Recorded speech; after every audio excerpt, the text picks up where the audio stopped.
Hey, and welcome to the Narrative Podcast, a show where we dive into stories, insights, and people shaping the world around us. I'm your host, Lukundo Makonde, and today's guest is a special guest to you and a special guest to me too, and I'm glad to have him here. He's no other than Leroy Nsofu Masawa. He's the owner of Legacy. It's now Legacy Cocktail Club, but it's Legacy Limited. It's a company now. It's actually grown because there's a lot of things that are involved in it. He's the incoming new president for Rotary Club Kasama, and as well as he's the counselor for me and solo what. I'm sure this description gives you a good hint that the conversation that we're going to have today is going to be a very good conversation. Welcome to the show. How are you? Thank you so much. I'm very well, thank you. How are you? I'm good, thank you. Okay, first and foremost, I'm going to ask you, you define who Masawa is, based in your own words. Wow. Well, first and foremost, Masawa is a young man who hails from Kasama and went to school here in Kasama at St. Francis. After that, I went on to pursue accountancy with the Association of Accounting Technicians UK.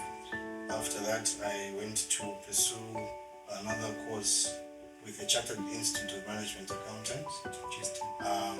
After that, I went on to work as an accountant.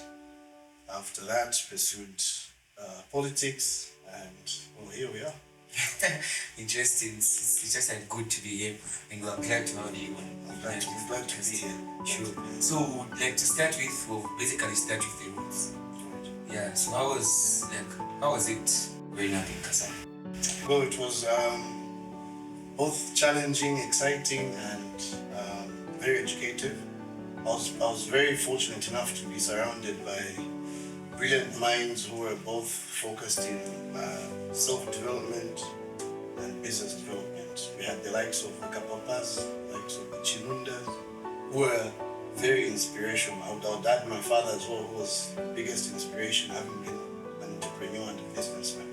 So growing up was very exciting, and it was a disciplined kind of era where we knew exactly what time to get home, what to answer, how to dress, how to talk to our elder people. So it was both educative, and we're fortunate to have grown up at that time. So it's a blessing. Okay. So those people that you mentioned actually, they made who you are now. I would say they helped shape. If we talk about your values. Yes, I would definitely say a great part of their contribution is molding me into the man that I'm sure they'll be proud to see one day. Okay, so trying to do a throwback, going back from the time that you grew up from Kasama. Right. Do you have something that you would say shaped you in becoming who you are today? I would say my mother. Greatly, I would say my mother. My father passed on when I was very young. So my mother had the responsibility of playing the role of both the mother and the father. So I think with her pushing, it's very difficult for a mother to raise a boy child. He wants to be rebellious, he wants to discover who you are. You have, it's very challenging. So for her to have broken those barriers and managed to mold me into the man I am today, I would say she played the biggest role. Okay, that's nice. Big ups to man out there. So what are some of the challenges or turning points that you faced growing up in Kasama? Your upbringing. First and foremost, not everyone had the privileges of having certain things in the household. So I would say the fact that I would be around other friends or other kids who were not as privileged as me would bring a bit of sadness, but then as well it would bring a sense of appreciation.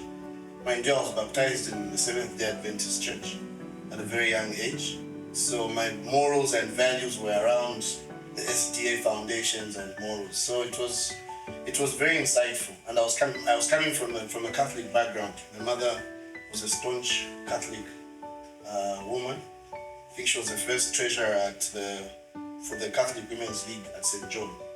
So with her, she believed in God, not affiliation to, let's say, Catholic or affiliation to UCZ. With her, as long as you believed in God and prayed every single day and was thankful to God for the life we had, with her, that was the most important aspect. So, yeah. Okay, that's so interesting. Growing up, trying to gain your upbringing in Kasam, Yeah. it's really interesting. And big ups to Kiki's Creations. They are actually the ones offering us a space here. They're one of our sponsors. So make a date, come to Kiki's. They offer different services. They've got a bar, they've got a restaurant too, and a wedding arena. Come through and visit Kiki's. So let's dive into a different segment. You building up Cocktail Vegas Club. Yeah, and coming from a background where you said you were baptized into the SDA church, I believe like SDA and clubs, I think these things on the time. Yeah, so how did you get to like come up with Cocktail? Okay, so the original concept behind Legacy was by an idea myself and my relative Mpemba, someone I had when we had the privilege of going out. Yeah. So we found a scenario where we were being served, and we thought the service was not according to how we wanted it, and we thought we could also try and do something different in our town. So the legacy was coming from the fact that our parents were involved in this line of business, and we thought the dream cannot just die off just like that. So we thought of establishing something that would work in their memory, and of course continue with the legacy for the next generation as well, because it doesn't end with us. There's more behind us, so the chain has to continue. So that was the idea behind getting Legacy formed. Apart from that, we adopted the pediatric ward at the General Hospital in 2018 when we were formed. So in most cases, we do fundraisers. Like recently, we had a street party fundraiser in conjunction with the Zambia Association of Local Government Sports, where we raised funds. So we wanted to paint the pediatric department at General Hospital for Children using the same funds that we raised. We were very certain once we reach a certain target, we'll be able to procure what's needed. So the essence behind the formation was not only to make cocktails or make dance, but also to raise funds to help kids in the background. There's certain things you can't always want to put on social media, then the motive behind you giving is really not of value. Because I don't believe I have to take a picture, me giving you a scone and I take a selfie. That's the wrong way of doing it. So that was the idea behind formation of Legacy. So it grew up and we were like, oh, that wasn't the plan to expand that big. It was basically just us trying to be creative. Okay, that's nice. I believe like behind every successful business is a story of risk, also in purpose. So what are some of the obstacles that you faced trying to build up your brand? Okay. I think the biggest was with regards to society.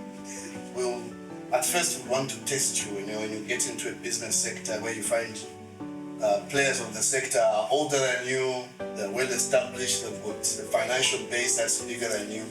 So you find obstacles in trying to get certain things done.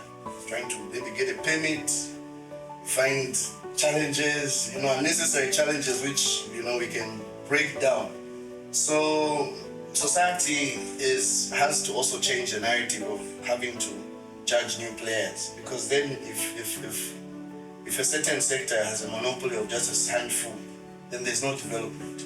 The cake is big enough for everyone to establish other clubs, other establishments, other facilities. Should it be food places, restaurants? We shouldn't subject ourselves to thinking in a small box and not wanting others to make it as well. Then you're being shallow, and then development will not come fast like that. Okay, that's so interesting. So I would like to find out, how did you balance the fun, social, and let me just say it's a social aspect of like nightlife, running a club, because people then have to come in the night. How did you balance out growing up the way you said with so much values, and then coming in to create a brand or a club that probably works in the night? So how do you balance the nightlife with the social? Okay, first and foremost, in any business setup you get into, you have to make a plan. And that plan has to have systems. Okay, so my role as a director is not to be at the club up to 02 or 04. You have to have people to make the money and work for that money to give you the value you need for the brand. So of course that's where the manager comes in. That's where you have supervisors. That's where you have all these other people playing their different roles. Then with the connection with everyone playing their role, we make something concrete. So it's not entirely I have to be there. Now, mind you, I'm a ward counselor, so I have to wake up in the morning to plan for the day.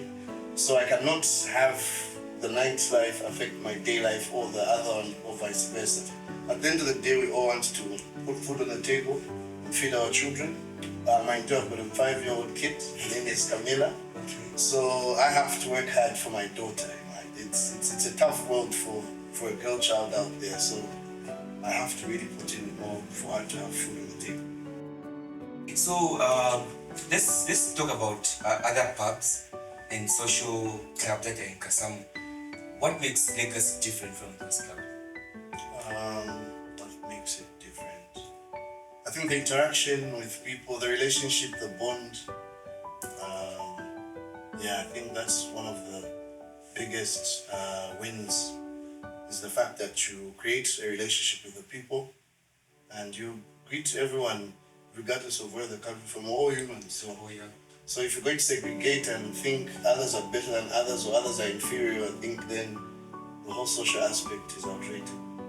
Okay. Yeah. That's nice. I think it sounds so okay, I would say, because then it sets why Legacy is different from other clubs. Yeah. And to add on, we might be closing soon. It will be a partial closure. We're trying to do something. If you move forward, you have to also get on with the world. The world is a changing world every time, so we don't have to slack behind. So we're going to slack behind and start development will be we will not see development. So what we're trying to establish is good service to our people, and it's just exposure to a whole lot of other sceneries that other people out there also experience. We can have a bonfire, we can have a street party. But of course, you also have to attach the fact that you have to fundraise for the less one. Because the moment you just think of yourself, then I think we're defeating the purpose of being human. That's nice. I'm sure even like everybody out there didn't know this about Lagos, or most of them just know the fact that it's a club. It's probably the most happening, I feel so, in Kasamu currently. That's not the case. Okay, not bad. So, what advice would you give young people that are trying to build something of their own, maybe similar to what you did? I think first and foremost, most people don't know the fact that my foundation is based on God. I grew up in a very Christian-based family where morals and values were. My parents were very tough, so they made sure they instilled those values. So I think put God first. That's like first priority. You have to have a personal relationship with God. I don't have to wear a suit every Sunday for me to be holier than everyone else. Of course, going to church is a very, very important aspect as well, but creating a personal relationship comes first. Because at the end of the day, when judgment comes, it will be you and God. Like, what did you do when all these rules and all these guidelines have been given to you? So it's that basis that makes someone grow up into a responsible man, knowing very well you fear God. Because the moment you do that, you understand the fact that God is the Alpha and the Omega. I think everything else will fall in place. And then secondly, it's just discipline. I think growing up as young men in Zambia, not only Kasamu, there's that aspect of not being disciplined. Even financially, before you spend 10,000 or 10 kwacha or 1,000, you have to think of where the next one is going to come from. And is that expenditure you're making bringing value, or it's just being spent? Because if you're going to spend it on purchases, you know definitely you get a profit from them. But if it's just an expense without a matching income, because the debit and credit have to balance. You can't have more expenses and less income. Then the value of what you're trying to achieve will fail. So discipline, first and foremost, God first, discipline. And I think following your dreams, don't live other people's dreams. Not because I am doing something or I'm selling cement and making money out of it. It's not the line of business you should get into. So the aspect of being envious on other people is also one of the biggest challenges. Maybe my strength is in singing. I should try as much as possible to see how I can work on that. You have to learn from others but not be envious. Because one thing I've noticed about Kasama is there's that aspect of wanting the next person not to progress, to excel. You want, instead of help, at least if you're not helping them, at least pray for them, don't just ruin. There's people ruining other people's careers and lives behind the curtain. And these are like your close friends and your close people. So unity as well, united we stand, divided we fall. So the moment we start working together, I think we'll achieve a whole lot of things. So yeah, I think we have a number of people going behind saying, trying to destroy someone's name. Exactly. Which is, I'll trade. Why would you want to? There's a cake. There's a big cake for everyone to eat from. In the business sector. Imagine if we enhanced beans production. Okay, let's say sugar beans. Right now, the biggest market is Zimbabwe. Zimbabwe is importing beans from Zambia, which they're making baked beans from. It's not rocket science for me to do a 50 by 50 lima of baked beans. Do you need the government to come and push you to go and, it's some of those aspects that we need to start working on. So yeah. That's interesting. I feel entrepreneurship and leadership often test personal relationships. So let's talk about relationships, growth, and the personal balance that you find within these things that I've mentioned. So maybe to give you a question, has your public life affected your personal relationships? No, I would say no. Because first and foremost, before you get into politics, you have to understand you're there to serve people. So the moment you're serving people, not everyone will like you, not everyone will praise you. So before going into it, you have to know the fact that these aspects will be part of life. So the two have to, you can't mix personal life into entrepreneurship, and you have to have a balance in how you handle personal relationships, if it's social relationship. Mind you, being a public figure, you have to carry yourself in a certain manner. So it's just ethical for you to carry yourself in a certain way. So above everything else is just seeking God's wisdom and God's guidance. Because if you have those, I don't think you fail in the end. So before everything else is done, you ask God to guide you and help you through it all.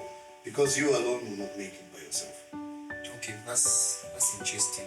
I also believe God is the center of everything.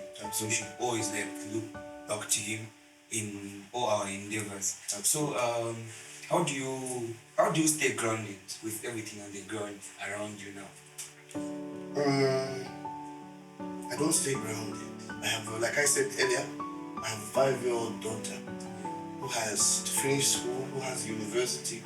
So grounding myself really is restricting her to something I wouldn't want her to go through. I want a better life than I had, so she can offer the same. It's supposed to be a chain. So the moment I ground myself, I believe in Newton's law of motion, which states every action has an equal opposite. I apply that in my daily life. If you want something done, you have to work for it. So that applies even back in school. If you don't study, I don't think you clear. So that energy is what you get. So I believe whatever you put your trust in, whatever you put your effort in, the results will be matched. So with that concept in my mind, I don't think grounding myself, or unless God Himself now allows for me to be grounded, then that will be it. But for as long as I have the energy and the drive, I am not grounding myself. That's a big encouragement. Let's talk about your relationship. How have the relationships, both romantic, friends or family, I would say, how has that affected you? Well, Has it affected you? Maybe let me say, has it affected you positively or negatively? I'll say both. Nothing is ever positive. For as long as we're all humans, we're bound to have both the positive and negative side of it all. Be it yourself, be it myself, or anyone else. We all have flaws, we all have positives and negatives. So I'll say it's a balance, seeking a balance. The older you get, I think the more relationship you have to have with God. So you seek God's intervention. The moment you ask Him, I think everything else will play itself. Because God has a plan for all of us. So He knows how tomorrow will be, how the next day will be. So the prayer should be align yourself with God's plan. Because without God's plan, our plans, we're not going to function. So you pray to say, God, if this is your will, that tomorrow I'll have 20 kids or I'll have 30 kids, if that's your will, let it be so. But if it's not God's will, I'm not going to get out of my shoes to try and prove a point to anyone. So it's that simple. Okay, so talking about the negative and the positive side of what you just mentioned, has it taught you anything about yourself? Yes, it has. It's taught me that growing up comes with responsibilities, and growing up comes with making choices that might be hard, but you have to take. So with that, I believe I'm still growing. I've learned a lot of lessons. I know what I need to do and what I don't need to do. So based on that, based on the experience, I believe the future is bright. Okay, so I think when we started, you mentioned about starting a brand with a friend. Yes. Yeah, so my question would be, how does support look like to you? So from coming from a friend or relative or anywhere, but how does support look like to you? Okay, support. Well, I'm very fortunate to have a family that's very supportive. I have a lot of nephews who I treat as my siblings. I have created a very strong bond. So I think the support from the family has been good. The only challenge which would come in is the lack of financing for young entrepreneurs. I think the government needs to make it easier for young entrepreneurs to access financing. I think that's been a huge challenge. I know you might be thinking, what about CDF? CDF is there and it's changing people's lives, and it's a good initiative. I feel the demand is higher than what's available. If, for example, 2025, I received 281 applicants for loans, and I can only give to 8 of them, what am I going to tell the other 200? Because the money can only allow for my ward to get 8. So what am I going to tell the rest of the applicants? Because they're all qualified, they've put everything, they've put tax clearances, they've put everything. But the only challenge is in financing, which is not adequate. So there's all those barriers which we all have to overcome. But again, 2 steps is better than no step at all. So already the 8, hopefully if they put the financing into good work and good practice, will yield the results that we require. Okay. Yes. That's so interesting. I think let's talk about your role as the ward counselor. Right. Yes, because I believe we all know that leadership at the grassroots level requires both vision and empathy. Right. Much of it. What really motivated you to step into public office? Okay.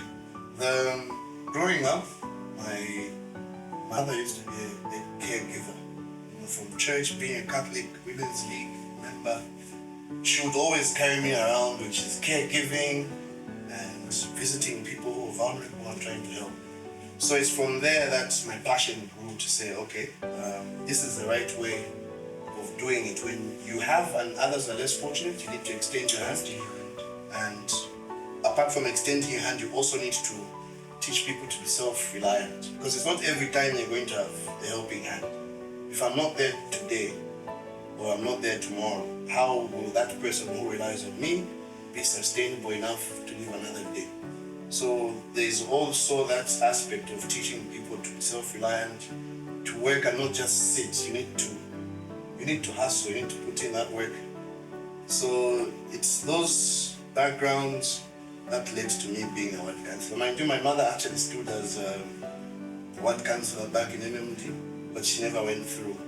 So I told her not to worry, and I pulled through luckily by the grace of God, and here we are.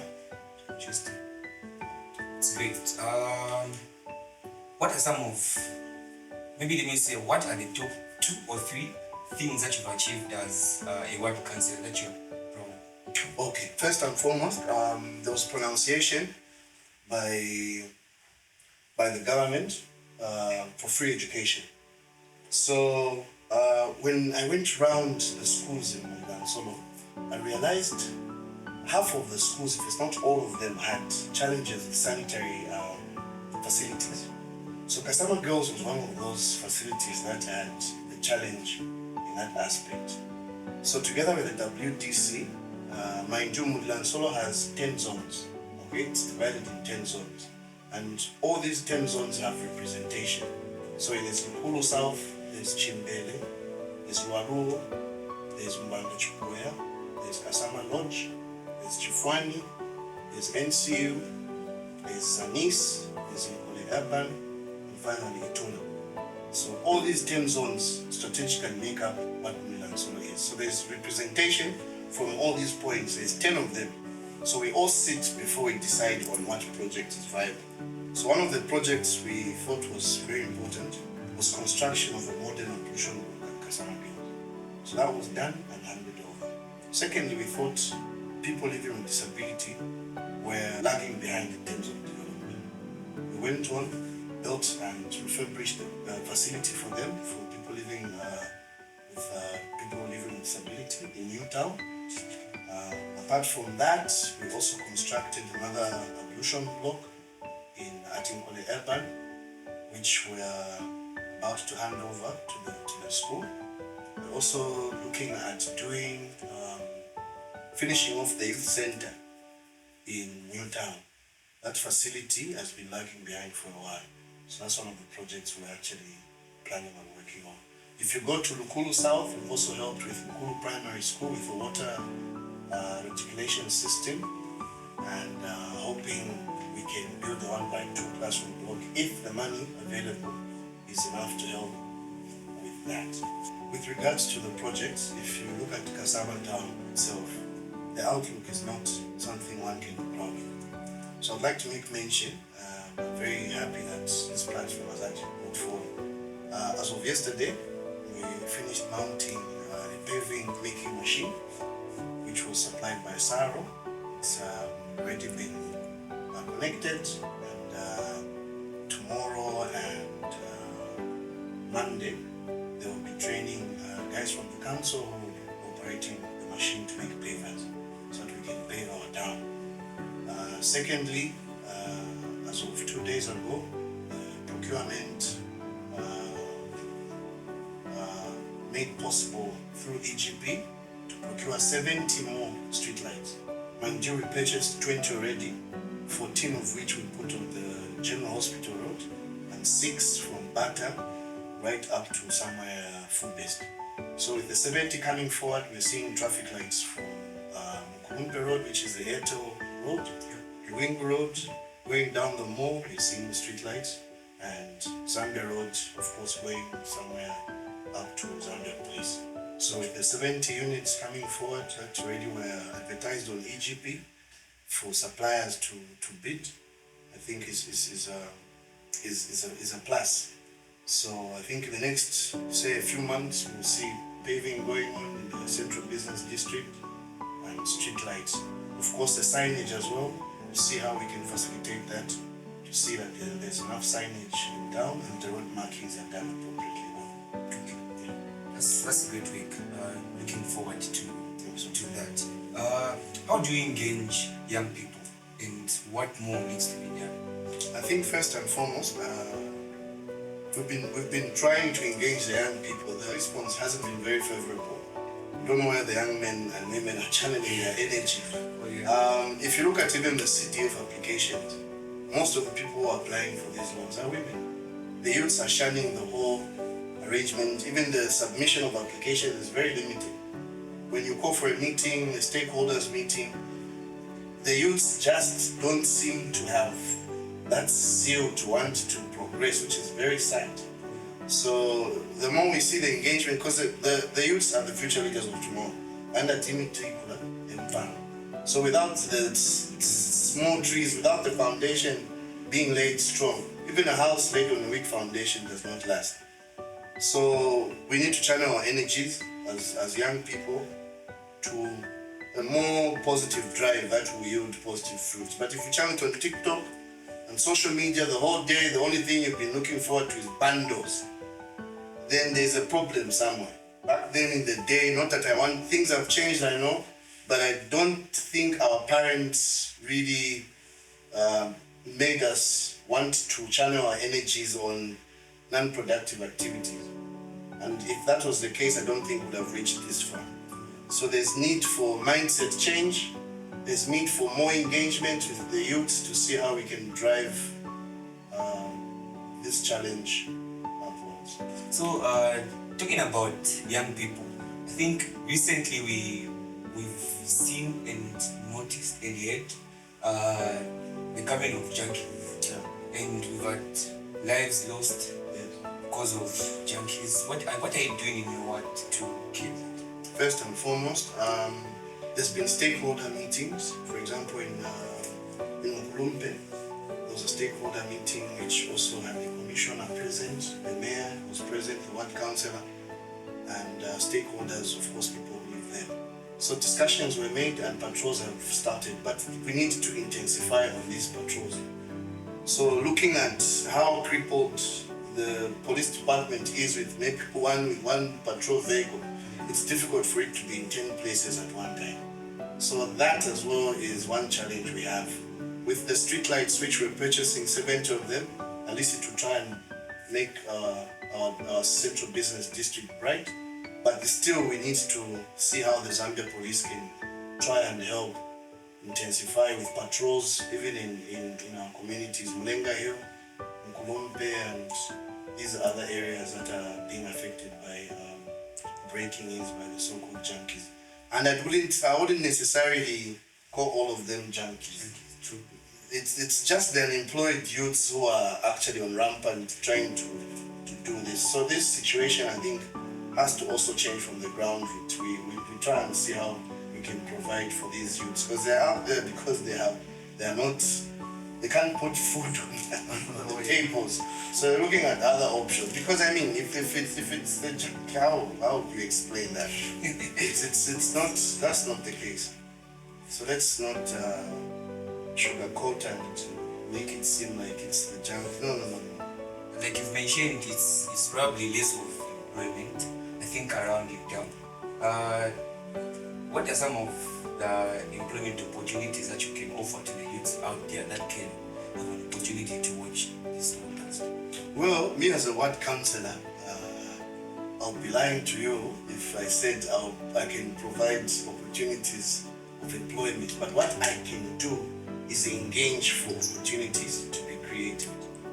So one of the other interventions I've been sharing with my other ward councillors is for us to see how the ZNS can help in. You know, with the youths who are lingering in ShopRite and these other areas, we start production. You see, if we can do maybe 10 hectares of soya beans, we take them for work to be more productive. We provide like camps, production camps, where they're being taught general agriculture. I think that will help a lot. Okay. Because then from production, from what we're producing, we're selling, we're getting income from there. Because I know there'll be a challenge of the resources being limited with the government. You say, no, where are we going to get the money for this program? But what we're producing already, if it's soya beans, we're going into a maize production. We'll have value to it, which you can sell and produce income in turn, which can give us facilities to teach one or two trade or skill. Because mind you, Lukasha and these other TVETA affiliated institutions have enough space. Kasama Central for 2025 received 946 applications from students to go for skills development. We could only take up 280 because that's how much the money would allow. Other than that, it's an audit query. Mind you, it comes in percentages. They say 20% is attached to this. They come in guidelines. So if they tell you 20% is amounting to 4 million kwacha, and that 4 million can only take up 200 students, you can't take up more than that. So already it's a plea that if there's more resources, then we can admit more. Because what am I going to tell the other 700 from Kasama Central who will be left out because the money is not going enough? Because they can't say they're not deserving for places in skills development. They do deserve to be in school, but the money provided for can only go so far. So you can't start to be fair. To the next thing you hear is people have misappropriated funds which were guided for and provided for. So it's those hiccups that make it a bit challenging, but mindset change, like I said, should be the first element. Because if the government is not providing what you're requiring right there as a person, are you going to just wait or just die because it's not? At least there's one or two things we can try. I know resources are very limited, people don't have inputs, but there's one step you can take with regard to farming. That's here where I am. I'm also a farmer. I have 2 fish ponds in Mulanshu. I don't have pride to be a farmer because there's income coming from another section. No. So it's that drive to want to become a better person that will help you, and the mindset change. Because right now I regret not having done those fish ponds 5 years back. By now I'll be probably the biggest fish supplier in Kasama had I made that intervention then. But either way, without regrets, where we are is according to God's plan. That's okay. Maybe talking about those empowerments and the opportunities that we're talking about being created for youths out there. Mostly in communities, people complain that grants like CTF grants are probably being given to so-called relatives, people that they know, like they choose people that they offer such money to. How would you say is the true community involvement? How does it look like to you, like the true community involvement? To be honest with you, it's a win-win situation. In every scenario, there's hurdles, there's ups and downs. You'll never find a scenario that's just perfect and flat line. But I think with the enhancement of the guidelines, it all trickles down to the guidelines and who you're giving the powers to. I feel like when the government was coming up with the whole increase of CDF packages, the emphasis on the guidelines was not so much. So you find that one person has the powers to award, the same person is doing the handover, the same person is doing the appraisal. So you find that one person has so much power and control over resources and limits other people to function. So I feel with the enhancement of the guidelines and making that possible, because mind you, CDF is in 4 stages. The first stage is where you want to apply for a loan. You get an application and take this to the WDC. The What Development Committee will recommend, okay? They will recommend based on what's there, because all the 10 zones will have a sitting where we receive, okay, from Lenga Hill, we received 100, Newtown, 100. Start going through. There's a certificate of incorporation there. Mind you, these zones have people representing them. So me coming from Lenga, I will not want my people from Lenga not to get any. The guy coming from Newtown will not want his people not to. So there's that provision where everyone is looking out for their zone, which is why they've been put there as zone representatives. After that's done, there's a technical committee, okay, which comprises of Ministry of Health, Office of the President, Ministry of Education.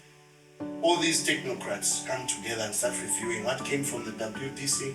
So them on the technical side, they'll say, oh, for example, Majest is in photography.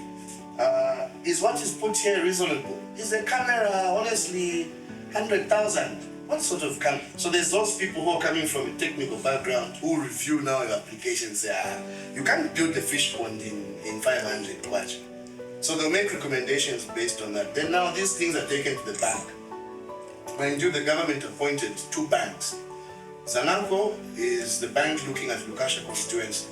Indobank is the one who's looking at Kasama Central. So these banks also now start calling for interviews. Oh, Majest or Chanda, you've applied to get a delivery vehicle. This delivery vehicle is worth 100,000. Can you please show us your quotations? Can you give us the profit and loss margins on how you make your profit and repay back these loans? If the bank is satisfied with what they feel you have submitted, they do a recommendation to say, okay, we have found A and X Limited viable to get 100,000, then we therefore recommend. Those things are sent to the CDFC. So the CDFC is a committee which comprises of civil society, it comprises of 3 councillors, it comprises of the district commissioner. It's well represented by all the stakeholders are there. Then you start reviewing, okay, the bank has recommended 500 people to get loans. How much money is there for Kasama Central? Or the money can only sustain for 20 applications. So what are we going to tell the other for 8? It is very limited funding. Okay, so the 20 now the evaluation. Okay, how many are doing poultry? There's 100 people doing poultry. Let's vent the people now who are doing poultry, who are 20. You start looking at, okay, there's value addition. This person wants to be doing poultry and value addition. This is a viable application. So the venting is done at different levels. Then finally now, when the final list is done, it goes to the PS's office, which we call the provincial CDFC. This provincial CDFC has a PS as the chairperson, has a provincial local government officer, has a PEO, the provincial, all these top officials from different government departments will now sit and say, okay, is this the correct way of doing, have they done the right thing? So they'll vent, they'll have meetings 2-3 days, then they approve. They say, okay, we've approved whatever came from, wherever this came from. And now it comes back to the town grant to say, can you now disperse the funds? So there's all those stages in which all these applications are vented, and then finally a decision is made. Errors, yes, have been made. Or some officers have a very bad tendency with regards to service delivery. So you find all these hurdles, and we're always pleading to the Service Commission to help us with the right technical team. So for example, at the municipal council, there is already, they're understaffed. If you look at the engineering department, there's no surveyor, there's no architect. There's supposed to be 2 civil engineers, there's only 1 civil engineer. So they're already understaffed. So already they have projects they're working with under the council. Then you come and give them 20 more projects for Kasama Central and Lukasha. You're telling me 1 civil engineer will manage to be in Mlenga Hill and to be in Lukupa Ward at the same time in Lukasha? They will fail. So already the guidelines need to be enhanced to make sure the controls are done. Okay, who's doing what? The planning. Have the funds come? The WDCs, let's go and see where these people are. This person says he's in Mlenga Hill. Where does he live? He wants to do a poultry. Does he have a poultry? Because someone who applied for poultry, they don't even have anywhere to take the chickens, but then they get the loan. So there's all those breakdowns, and some of them have a business plan. Okay, how much money will you be making in a year to repay your loan? Basically, doesn't even know the cost involved. So there's all those hurdles that need to be worked on and see how we can improve the services. Okay, that's so much knowledge. I guess now you people understand how CDF grants are being given out there. So share stories that are not true, that they're giving to relatives. So I feel you now have a very good guideline on how you can apply for CDF funds. Let's talk about Rotary and the spirit of service, right? Because I believe from like we're coming from business to politics to Rotary now. That's my favorite. Yeah, your spirit seems rooted into service. Yeah. What drew you to join Rotary Club? I think it all trickles down to service. My sponsor is Stella, and she owns a school on Golf Course Road. So she, according to her, because with Rotary you are invited or you wanted to join, but then your application is vented. So she says it's a drive I had for the community that made her invite me. So when I got invited in 2023, I started reading about it, attended workshops around the country, and I found that that was where I belonged. Like, that was my calling to be around people who are selfless. Mind you, I've been around people that donate over 100,000 kwacha. Like, oh, right there, you're sitting next to this guy, you know, he's very simple. You wouldn't even think he would go that far. And he just pledges 100,000 kwacha like it's a 2 kwacha. And then you're wondering, I'm telling to remove a 5 pin just to, you know. So I got inspired. I was like, this is, you know, and he's doing that behind the scenes, not because there's cameras for people to see or for him to gain mileage. He wholeheartedly does that. And then you're wondering, what sort of a person am I?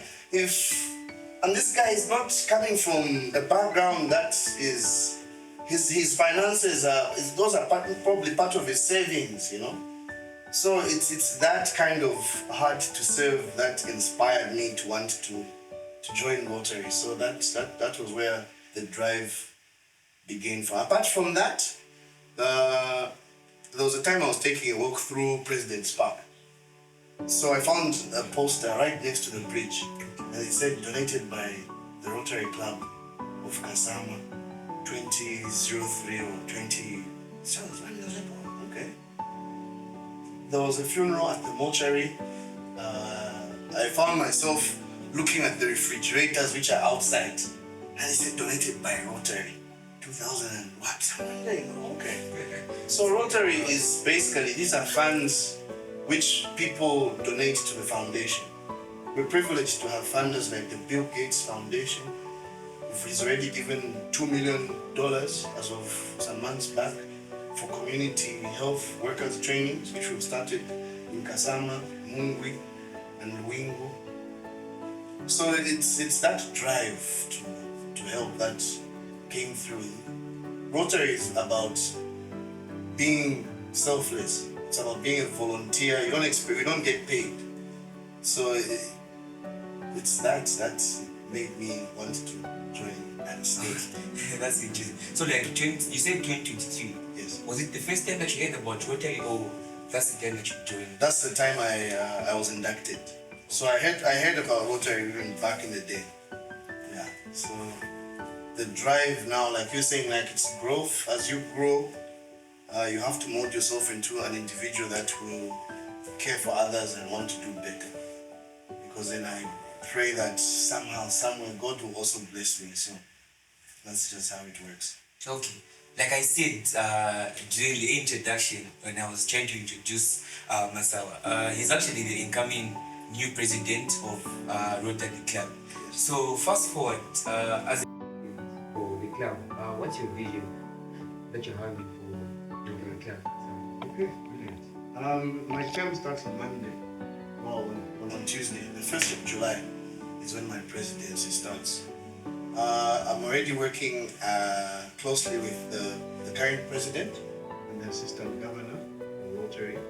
We are working on a project worth $3 million for the Kasama General Hospital to do an underground water tank, and then we intend on putting 10,000 liters water tank.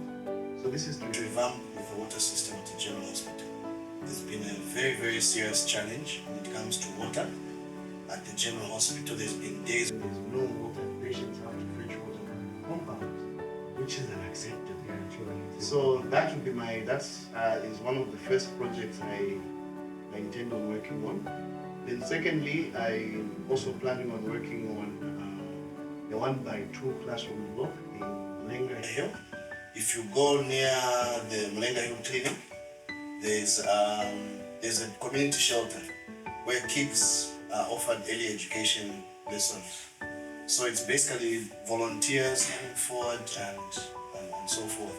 So with the classroom block being put here, it will save from Mlenga 1 to 3 for early education, because at the moment it's only, I think, within that area, it's only in Kole Urban which is offering those services to the community for free.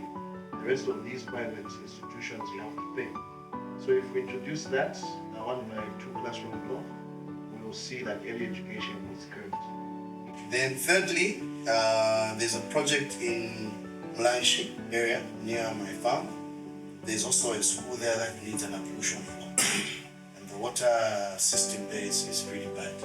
So with the help of other Rotary clubs around the world, mind you, Rotary has 1.4 million members, and I belong to District 9210, which comprises of Zambia, Malawi, Mozambique, and Zimbabwe. So all these countries I mentioned have different clubs. So with applications like now, I can make mention to you that we have procured equipment for the pediatric intensive care unit amounting to about 140,000 kwacha with the help of an American Rotary Club. So we're buying a suction machine, buying scales for the NICU department, and we're buying some other equipment for screening and helping with the department. So those are some of the projects that we're working on. Okay, that's so interesting. Wishing you all the best. Thank you. Okay, so maybe talking about Kasama, because I believe Kasama has a lot of issues that need to be sorted out, and I won't really point out the issues, but maybe to pose the question, I would ask you, what are some of the issues that Kasama is facing that Rotary Club is trying to solve? That's a brilliant question. Rotary has 7 areas of focus, and these areas of focus we believe are the ones which are really pressuring humanity. So these include basic education, water and sanitation improvement, disease prevention and cure, environmental incentives to help the environment. We have maternal child health care. So focused under all these areas I've mentioned to you, we find ourselves with community projects where we have the Rotary Foundation where we apply for grants.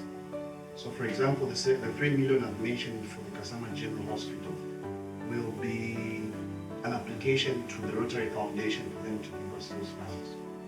So our areas of focus are based on that. The Kasama General Hospital needs a lot of help.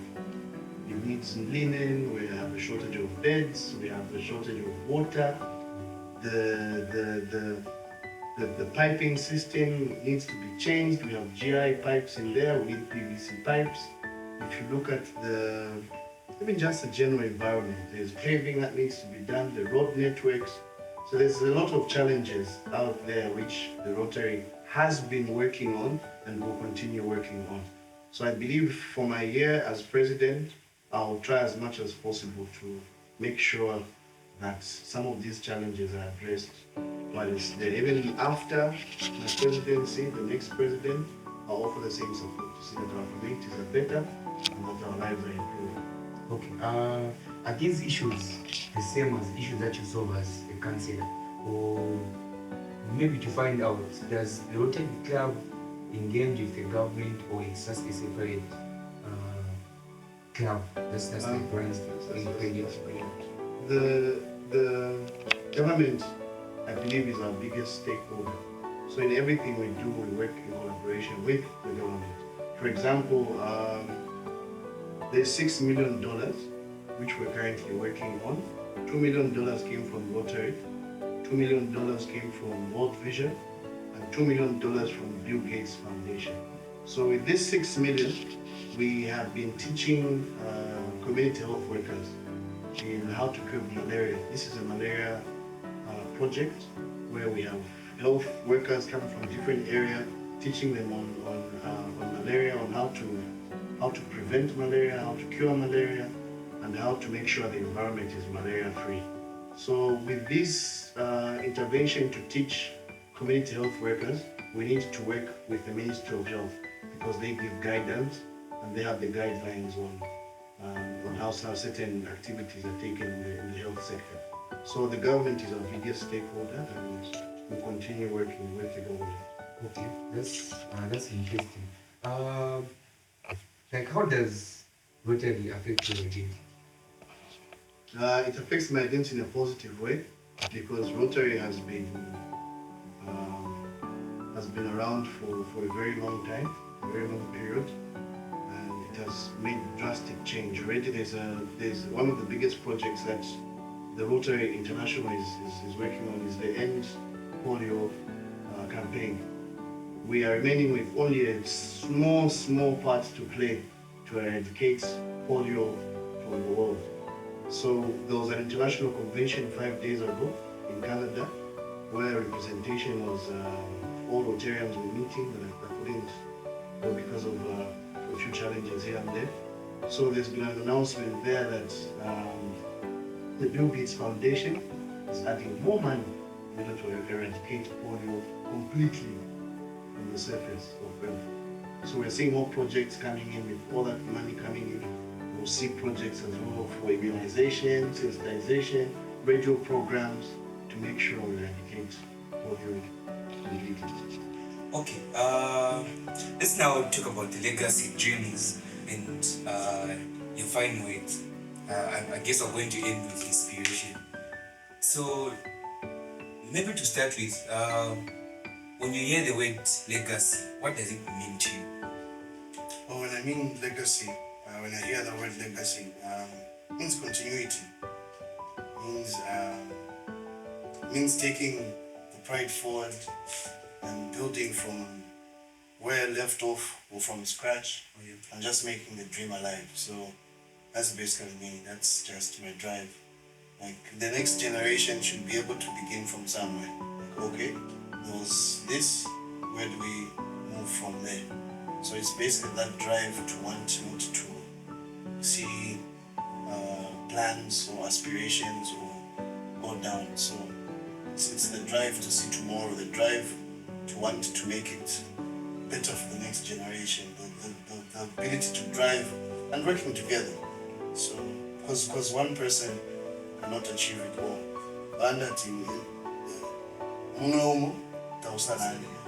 So if we all we can make something really great. Imagine me and you starting an idea to maybe let's make a food festival and have it at the airport grounds, and so it starts from there. I come in with one part that I can manage, we bring in partners, we'll achieve a lot. But if we're going to wait for others to think on our behalf, to come and implement on our behalf, that's really off. And one thing I've noticed, we should learn to support each other. Not when someone else comes and wants to rush to, and you're failing to support your own brother. So it's those things that really make one wonder as into why we cannot achieve, but we can. And this is our kasam at the end of it all. So if we don't do something and expect others to come and do something, waste time on social media from morning to day, and expect manna to fall from heaven, then we're really pushing the wrong agenda. Okay, maybe before we talk too much, what are some of the activities that are coming in from Rotary Club that the people of Kasama can be excited about? We have tree planting activities coming in. We're yet to select which institution. We are looking at over 1,000 trees, because mind you, there's global warming coming. There's all these challenges with the rain pattern. All that is because of global warming. So if we don't begin to plant trees in order to help with the ozone layer, and we'll find that we'll be in serious problems. We've seen how the rain affects all of us. Without rain, we're seeing power outages, we're seeing food shortages. So it's that intervention which will help the future leaders of tomorrow. Of course, today, you and me planting a tree will look like a waste of time. But it will help in the future. So it's that thought of thinking about tomorrow which will curb. So out of all the 7 areas of focus, we are focusing on maternal health, child care. We're also looking at putting a waiting room for the NICU department. Have you ever noticed when you're going to the general hospital, you're going to what J? There's that alley. Do you see a lot of women sitting outside in that? Those have kids in the NICU department but do not have a waiting room. So that's one of the other projects we're possibly looking at, to have a waiting room where those people, instead of washing clothes, they can have a waiting room where they can wash nappies, they can rest. Mind you, someone is just coming out of labor, their child is in an incubator. It's not giving a good sign. Yeah, so that's one of the other projects we are looking at. Then there's also a school called Chile Pamamba School, Balwe Mumbai. They also require a boarding house. So as Rotary, we've been looking at funding for that facility to see how we can help with that. We're also looking at doing school donations. We once went to, not too long ago, I think about 2 months ago, to a community school in Lanshi where we took books and took other school needed items for pupils there. Okay. Yeah. That's interesting. I guess you all have to be excited for the incoming projects and things that Rotary Club is going to bring to us in Kasam.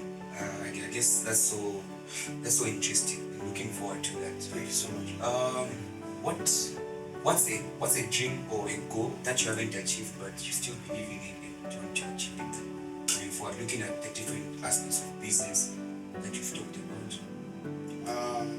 With regards to being a counselor, I feel there's more that needs to be done. When I first started with the WDC, we identified 75 projects in all 10 zones. Lukulu South requires a 1x3 classroom block, requires a clinic, the road needs to be graded.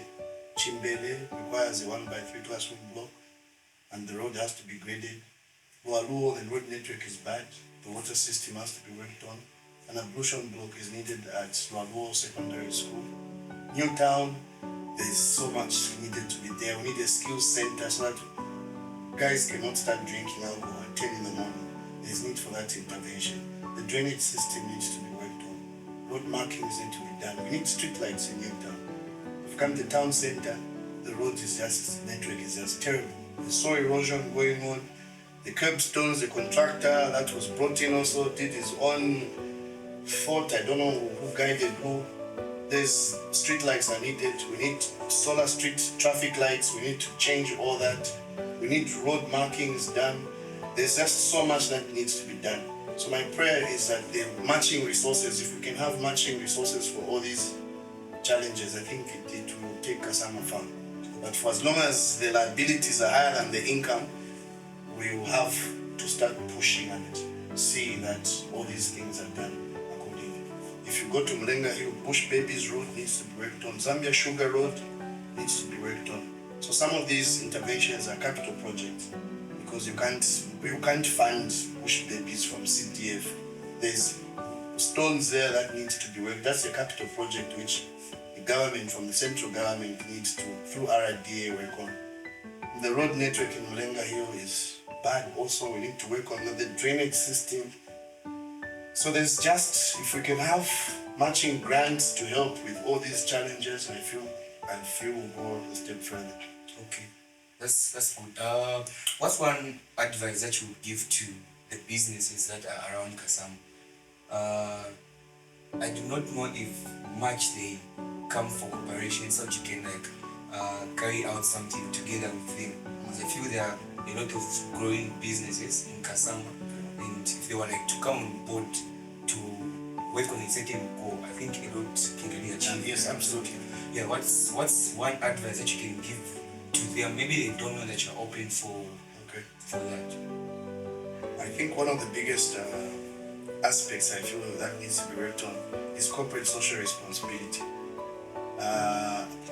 If for example, Independence Avenue, where Legacy is, there's a lot of businesses there. If we all came together and said, let's build the warfare at Aban, or let's finish the warfare at Mubanga Chipoya and put, because my classrooms, so we need the business community to come forward and help with corporate social responsibility, which is a must. Because you know what I'm saying? They are our kids, they are our nephews, they are our grandkids. I don't see how someone would not be happy helping a school where your children go, but you're generating income and there's profit for you to help the community. So these are our communities, these are our facilities, this is our Kasama. So the moment the mindset change and we stop thinking of just you, yourself, and I, we think of others, I think we'll go a step further. So united we stand, divided we fall. Okay, that's great. I think we'll remain united. Absolutely. What's one message that you'd like to pass out to the youths of Kasama and Zambia at large that they can learn from your story? Okay. Mindset change. It's never too early to start.